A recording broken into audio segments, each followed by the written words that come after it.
प्रिय मित्रों, जय श्री कृष्ण, जय श्रीमन नारायण। आज एक बहुत गंभीर विषय लेकर मैं आपके समक्ष उपस्थित हूँ। हमारे भारतीय समाज में जब भी शादी विवाह की चर्चा चलती है तो लोगों के मुंह में एक ही बात बैठी हुई है कि भाई ये हमारा बच्चा मंगलिक है या नहीं है, सादा है या मांगलिक है या मंगलिक है। तो इस विषय में मुझे लगा कि चर्चा होनी चाहिए, क्योंकि विवादित मुद्दों को सुलझाना ही ऋषिकुल ज्योतिष की परंपरा है। इसलिए ये विवाद न होकर के एक सामान्य प्रक्रिया है मंगलिक होना। जन्म कुंडली में 40% कुंडलियाँ मंगलिक होती हैं, लेकिन इसमें दो बातें हैं कि आपका बच्चा मंगली है या मंगल योगी है या मंगल दोषी है। दो बातें हैं, मंगल योग और मंगल दोष। तो जन्म कुंडली में बहुत कम ऐसी जन्म कुंडलियाँ होती हैं जिसमें मंगली दोष होता है। अन्यथा मैंने पहले बताया कि 40 से लेकर 45% जन्म कुंडलियाँ तो मंगली होते हैं। तो इसमें कोई दुख की बात नहीं है, कोई चिंता का विषय नहीं है। थोड़ा सा हम समझते हैं कि भाई वास्तव में मंगल दोष क्या है। मंगल दोष नहीं होना चाहिए, इस बात को ध्यान रखें। और दर्शक वृंद, आप भी अपनी जन्म कुंडली में ऐसे देख सकते हैं। थोड़ा सा आप चिंतन करेंगे तो मालूम हो जाएगा। हमने यहाँ पर काल पुरुष की जन्म कुंडली बनाई है, 1 से हमने ग्रह भरे हैं। तो एक कारिका श्लोक आता है, लग्ने व्यय चतुर्थे च सप्तमे वाष्टमे कुजः भरतारम नाशयत भार्या भरता भार्यम विनाशयत। जन्म कुंडली के लग्न में, इसको लग्न कहते हैं, लग्न में, चतुर्थ में, सप्तम में, अष्टम में और द्वादश में। यहाँ पर मैं भावों की बात कर रहा हूँ मित्रों। मैंने जो यहाँ पे अंक भरी हैं ये राशि हैं, लेकिन संयोग से भाव भी यही माने जाते हैं। अगर यहाँ पे 2 का अंक लिखा हो तो ये भले ही 2 की राशि लिखी होती है, लेकिन ये प्रथम भाव है, ये चौथा भाव है। यहाँ 4 लिखा है तो ये चौथा भाव नहीं, बल्कि ये स्वभावतः चौथा भाव है। अगर यहाँ 6 का अंक भी लिखा होता तो भी ये चौथा भाव ही होता। ये 7वां भाव है, 8वां भाव है और ये 12वां भाव है। तो जन्म कुंडली में लग्न में, चतुर्थ में, सप्तम में, अष्टम में और 12वें भाव में यदि मंगल हो तो उसे मंगली कहते हैं। ध्यान रखना है, मंगल दोषी नहीं है, केवल मंगल योग हो गया। लेकिन ये दोषी कब होते हैं और कब इनका मंगलिक दोष या मांगलिक दोष भंग होता है, कट जाता है, ये समझने का विषय है। यहाँ ध्यान देंगे। तो पहला कंडीशन आइए,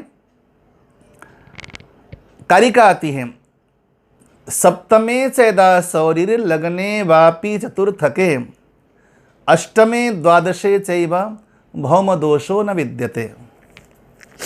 जन्म कुंडली के इन भावों में मंगल लिखा हो, लेकिन इन्हीं भावों में कहीं अगर शनि महाराज बैठे हों, यहाँ शनि बैठे हों, यहाँ शनि बैठे हों, यहाँ शनि बैठे हों, यहाँ शनि साथ में हो, मंगल के साथ शनि हो, या मंगल चाहे कहीं बैठा हो, अगर मंगल यहाँ बैठा हो, शनि यहाँ पर बैठा हो तो भी मांगलिक दोष कट जाएगा।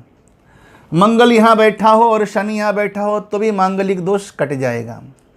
तो पहला कंडीशन है कि जिन भावों में मंगल के रहने से मांगलिक दोष बनता है, उन्हीं भावों में अगर शनि महाराज बैठे हों तो मांगलिक दोष कट जाता है, यानी कि वो नॉन मंगलिक कुंडली बन जाती है। पहला कंडीशन। दूसरा, जन्म कुंडली में इन 12 भावों में से इन 5 भावों में कहीं पर भी मंगल ऊंच का हो, मूल त्रिकोण हो या स्वगृही हो तो मांगलिक दोष कट जाता है। अर्थात मंगल ऊंच का होता है 10 अंक में, स्वगृही होता है 8 अंक में और मूल त्रिकोण होता है 1 अंक में। यानी कि मंगल यहाँ पर 10 8 1 में बैठा हो, यहाँ पर 10 8 1 में बैठा हो, यहाँ पर 10 8 1 में बैठा हो, यहाँ पर 10 8 या 1 में बैठा हो और यहाँ पर 10 8 और 1 में बैठा हो। यानी कि मकर का मंगल ऊंच का हो गया, वृश्चिक का मंगल स्वगृही हो गया और मेष का मंगल मूल त्रिकोण हो गया। यानी कि स्वगृही, मूल त्रिकोण और उच्च का मंगल अगर इन्हीं भावों में बैठा हो तो मांगलिक दोष खत्म हो जाता है, कट जाता है। ये दूसरा कंडीशन है। तीसरा आइए, अजय लग्ने व्यये चापे पाताले वृश्चिके कुजे द्युने मृगे कर्की चाष्टो भम दोषो न विद्यते। अजय लग्ने, जन्म कुंडली में अगर लग्न में अगर मेष में मंगल यहाँ पर बैठा हो, अजय लग्ने, व्यये चापे 12वें घर में धनु का मंगल हो, यानी कि 9 का अंक यहाँ पर हो और यहाँ मंगल लिखा हो, पाताले वृश्चिके कुजे, चतुर्थ भाव में यहाँ पर मंगल लिखा हो लेकिन वो वृश्चिक में हो, यानी कि 8 के अंक में मंगल लिखा हो। द्युने मृगे कर्की चाष्टो, सप्तम भाव में मकर का मंगल हो, यानी कि 10 का मंगल हो, सप्तम भाव में 10 का मंगल हो और कर्की चाष्टो अष्टम भाव में कर्क का मंगल हो, यानी कि 4 के अंक में मंगल लिखा हो। अगर ये कंडीशन बनता हो, यानी कि लग्न में मेष का मंगल हो, चौथे भाव में वृश्चिक का मंगल हो, सप्तम भाव में मकर का मंगल हो, अष्टम भाव में कर्क का मंगल हो और द्वादश भाव में धनु का मंगल हो, इस प्रकार की युति अगर बनती हो तो मांगलिक योग बनते हुए भी मांगलिक दोष अपने आप समाप्त हो जाता है, 0% दोष भी नहीं रहता उसमें। इसका संयोग थोड़ा सा देखना, जैसे मैंने पहले बताया, इन भावों में मंगल स्वगृही हो या उच्च का हो या मूल त्रिकोण का हो। जैसे कि मेष का मंगल लग्न में है तो मूल त्रिकोण भी है तो स्वतः कट गया। वृश्चिक का मंगल चौथे भाव में है तो यहाँ पे स्वगृही मंगल है, स्वतः दोष कट गया। 7वें भाव में मकर का मंगल यहाँ उच्च का हो गया तो ऑटोमेटिक इसका मंगली दोष कट गया पहले वाली कारिका से भी। और यहाँ पे 2 बातें थोड़ा सा समझने की हैं। 12वें भाव का धनु का मंगल और अष्टम भाव का जो है आपका कर्क का मंगल, ये क्यों मांगलिक दोष परिहार कर गया, थोड़ा यहाँ समझने की बात है। देखिए, कर्क का जो मंगल है अष्टम भाव में, अगर गौर करेंगे कि यहाँ पर अगर 4 का अंक लिखा जाएगा तो यहाँ पर लिखा जाएगा 1 का अंक, 1 2 3 4, यानी कि पंचम भाव का स्वामी मंगल हो जाता है। पहली बात तो पंचमेश मंगल हो जाता है, 1 2 3 4 5 6 7 8, दूसरा बन जाता है मंगल 12वें भाव का स्वामी। अगर यहाँ 4 का मंगल होगा तो पंचमेश मंगल होगा और द्वादशेश मंगल होगा। ज्योतिष में यदि आपने कभी पढ़ी हो तो लघु पराशरी में एक कारिका है, उसमें साफ लिखा हुआ है, सर्वे त्रिकोण नेतारः ग्रहा शुभ फल प्रदाः। त्रिकोण के सारे ग्रह शुभ फल देने वाले होते हैं। त्रिकोण का स्वामी कभी भी अशुभ फल कहीं भी नहीं देता। इसीलिए यहाँ पर कर्क का मंगल अगर है 8वें घर में तो यहाँ पर त्रिकोण का मंगल है, त्रिकोण का स्वामी है, पंचमेश है, पंचमेश जाकर अष्टम भाव में बैठा हुआ, इसीलिए ये मंगल अत्यंत शुभ फल देने लगता है अष्टम भाव में। और दूसरी बात, 6ठे भाव का स्वामी, 8वें भाव का स्वामी और 12वें भाव का स्वामी यदि इन तीनों भावों में अगर बैठते हों, 6ठे भाव का स्वामी अष्टम में बैठ जाए, अष्टम का स्वामी 6ठे में बैठ जाए, द्वादश का स्वामी अष्टम में बैठ जाए, यानी कि तीनों भावों में इन तीनों भावों के स्वामी कहीं भी बैठते हों तो उसको विपरीत राजयोग कहते हैं। तो यहाँ पर द्वादश का मंगल, द्वादशेष मंगल बन जाता है, क्योंकि अगर आप ये वाला जो योग है कर्क का मंगल अष्टम में, धनु लग्न में बनता है। धनु लग्न होगा तो यहाँ पे 4 का अंक आएगा, 9, 10, 11, 12, 1, 2, 3, 4। तो द्वादश भाव में यहाँ पे वृश्चिक का मंगल हो गया। तो वृश्चिक का मंगल अर्थात यहाँ पर विपरीत राजयोग बना गया, अर्थात मंगल यहाँ पर 2 योग बनाता है। एक तो त्रिकोण का स्वामी अष्टम में यहाँ पर आकर अपार ज्ञानी और गूढ़ ज्ञानी, जो कि अत्यंत शोधपरक ज्ञान है, उस प्रकार का ज्ञान प्रदान कर रहा है मंगल। दूसरा, द्वादश का स्वामी अष्टम में बैठ करके विपरीत राजयोग प्रदान कर रहा है। इसलिए कर्क का मंगल अष्टम भाव में नीच का है, तो नीच का मंगल होने के बावजूद अष्टम भाव में यहाँ पर मंगल दोष परिहार कर दिया, यानी कि मांगलिक योग खत्म कर दिया। दूसरी बात, धनु का मंगल द्वादश भाव का स्वामी, द्वादश भाव में अगर 9 का मंगल होगा तो धनु का मंगल इसमें मांगलिक दोष समाप्त कर देगा। अब आइए यहाँ पे धनु है, यहाँ पे धनु है, धनु का मंगल अर्थात यहाँ धनु होगा तो मंगल यहाँ पर एकादश स्थान का स्वामी होगा, यहाँ का स्वामी भी मंगल होगा, क्योंकि 8 का अंक का स्वामी मंगल है।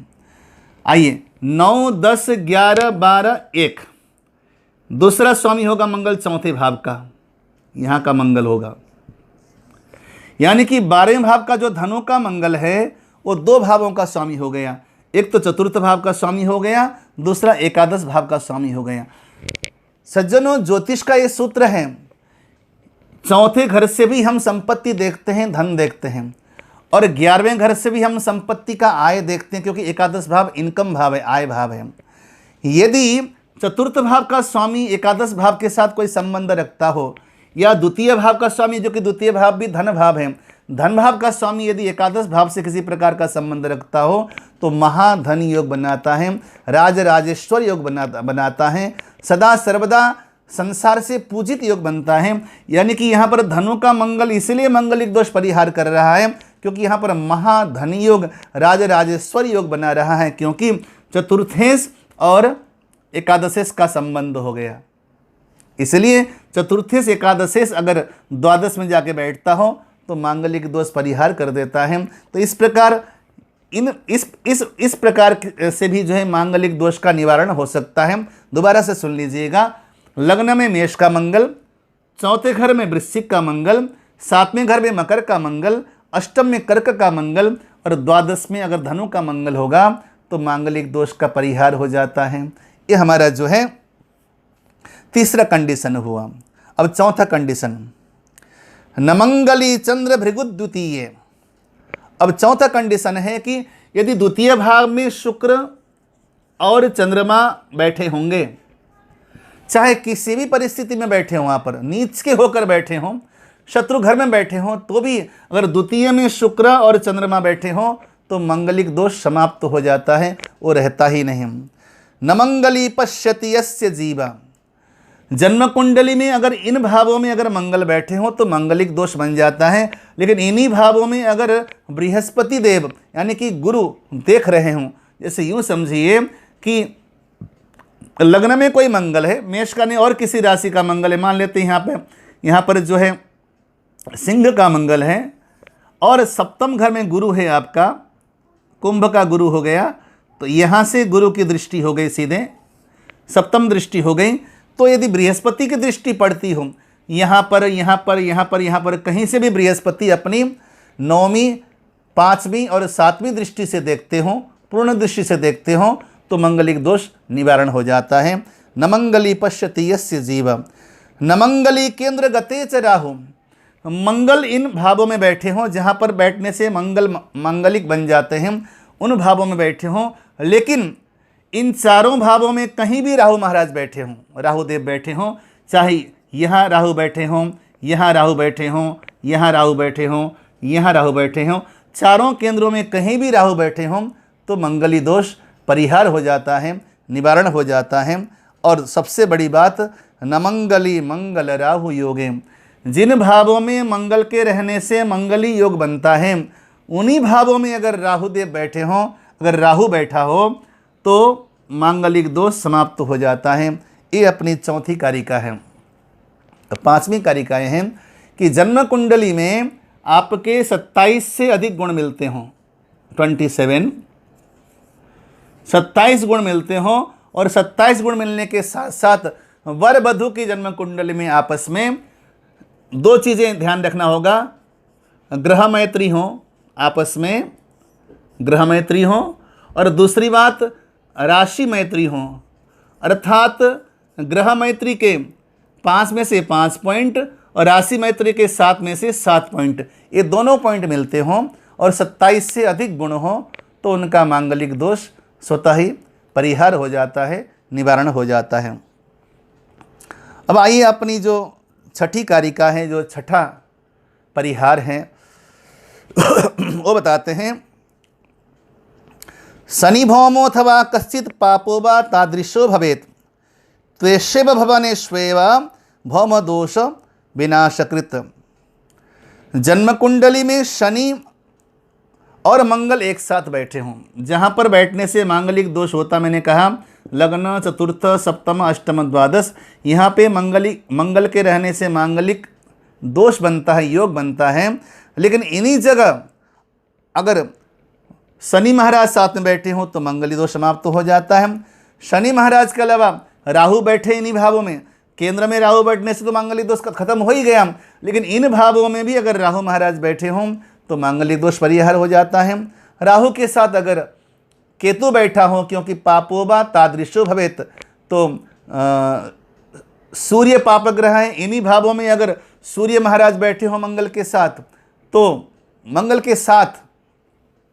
तो मंगली दोष खत्म हो जाता है। या इन्हीं भावों में यदि केतु बैठा हो मंगल के साथ तो मंगली दोष परिहार हो जाता है। इस प्रकार 6 प्रकार के ऐसे योग हैं जिनकी वजह से मांगलिक दोष परिहार हो जाते हैं। इसलिए आप चिंतित न हो और अपने बच्चों के बारे में ज़्यादा चिंतित न हो, चिंता न करें। कुशल ज्योतिषी से पूछकर या पूछवा कर उनसे मंत्रणा करके ही निश्चित करें कि आपका बच्चा मांगलिक है या नहीं। यदि बच्चा मांगलिक है तो उसका मंगल संबंधित उपाय शास्त्रों की विधि के अनुसार किया जाए। किसी सुयोग्य आचार्य जी से संपर्क करके मांगलिक दोष का निवारण भी हो सकता है। इसलिए डरे नहीं और निडर हो करके जीवन जीना चाहिए। ज्योतिष डराने के लिए नहीं होता, ज्योतिष तो केवल समाधान के लिए होता है। आप डर के पक्ष में न जाएं, केवल समाधान के पक्ष में जाएं। अपने प्रेम से सुना उसके लिए बहुत बहुत आभारी, धन्यवाद। जय श्री कृष्ण, जय श्रीमन नारायण।